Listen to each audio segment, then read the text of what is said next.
Architecte, designer, deux métiers qui adaptent un espace à un besoin ou un mode de vie. Ainsi, les méthodes de conception de l'un comme de l'autre paraissent de prime abord assez similaires. Mais alors, de quelle manière interagissent-ils ensemble? Oui, je crois que les gens ont encore un peu de mal à identifier ce qu'est le design. Pour eux, c'est de faire un joli meuble, ou de faire une jolie banque ou une jolie chaise. C'est ça, un métier de designer, ça peut être ça, mais c'est pas que ça.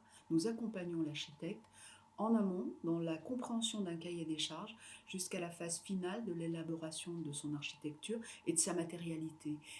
Cette complémentarité n'est pas reconnue en France. De fait, aucun double cursus ni aucune passerelle n'existe entre les deux disciplines.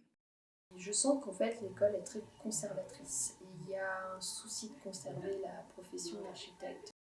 Réinventer la profession en instaurant une école plus ouverte, moins conceptuelle, c'est l'idée de nombreux architectes en quête de nouveautés, avec comme enjeu principal rendre l'architecture plus accessible et intelligible pour le grand public.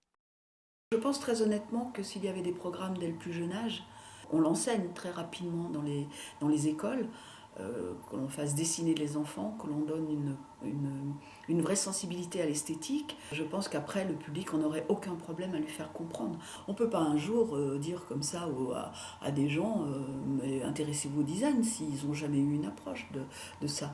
C'est une question de culture pour moi. En effet, les écoles organisent et sensibilisent de plus en plus les enfants aux domaines artistiques et architecturaux. Cette nouvelle prise en compte de la parole de l'enfant dans l'espace urbain pourrait dès demain participer à la construction de votre quartier. Et pourquoi pas à la redéfinition du métier d'architecte.